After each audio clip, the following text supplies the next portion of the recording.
ছড়াছড়ি কিন্তু চলছে। আমরা আপনাদেরকে একটু ক্যামেরা লেন্সে দেখানোর চেষ্টা করছি। এই মুহূর্তে কিন্তু ইট পাটকেল শুরু হচ্ছে এবং লাঠি দিয়ে এবং আপনাদেরকে দেখানোর চেষ্টা করছি দর্শক, পুলিশ কিন্তু ধাওয়া পাল্টা দেওয়া হচ্ছে, ধাওয়া পাল্টা পুলিশের সাথে ধাওয়া পাল্টা দেওয়া হচ্ছে এবং আপনাদেরকে দেখতেছি পুলিশ কিন্তু যে কোনো সময় পুলিশের সঙ্গে লাত্তাপাত্তা হচ্ছে।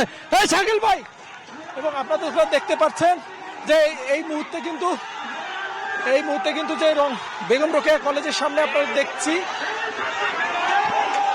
এই মুহূর্তে আপনারা দেখছেন যে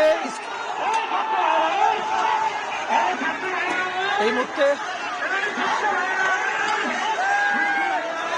মুহূর্তে আপনারা দেখতে পাচ্ছেন সময় সংবাদের ক্যামেরা স্ক্রিনে, এবং ককটেল বিস্ফোরণও কিন্তু হচ্ছে এই বেগম রোকেয়া কলেজের সামনে, এবং পাল্টাপাল্টি যে সংঘর্ষ আপনারা দেখতে পাচ্ছেন সেই সংঘর্ষ কিন্তু হচ্ছে, এবং যে শিক্ষার্থীরা রয়েছে তারা কিন্তু ব্যাপকভাবে কিন্তু তারা সংঘর্ষ চালাচ্ছে। না শাকিল ভাই